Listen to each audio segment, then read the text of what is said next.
A federal judge has rejected a lawsuit challenging how Virginia Governor Glenn Youngkin restores voting rights for convicted felons released from prison. Good evening, I'm Regina Mobley. And I'm Stephanie Hudson. The judge said the process might not be transparent or even fair, but it is legal. Capitol Bureau reporter Tyler Englander has more on the judge's decision.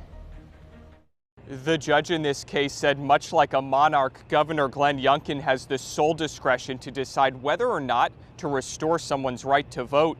However, the judge says that's not against the law. Tonight, a federal judge dismissing a lawsuit challenging how Governor Glenn Youngkin decides whether or not to restore voting rights to convicted felons upon their release. At base, the plaintiff is arguing that the way the governor determines when to restore rights ought to be viewed as a licensing system. In Virginia, convicted felons automatically lose the right to vote unless it's restored by the governor. Previous governors, dating back to Governor Bob McDonnell, automatically restored rights to certain nonviolent felons. However, Youngkin has changed that process, instead electing to review each case individually. Licensing systems require that there be not terribly much discretion, or at least not unfettered discretion, in order to determine when the license ought to be provided. The lawsuit argued that Youngkin's process violates a constitutional clause preventing the government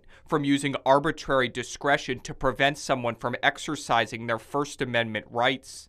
So you can see the plaintiff arguing, yes, I committed a crime. Yes, it was a felony. Yes, I lost my right to vote, but the governor can restore that right. And the way the governor should do it is based on a regularized process that does not unfairly or arbitrarily stop me from regaining my right. However, the court found that because a felon has already lost the right to vote, Youngkin isn't denying them a chance to exercise that right.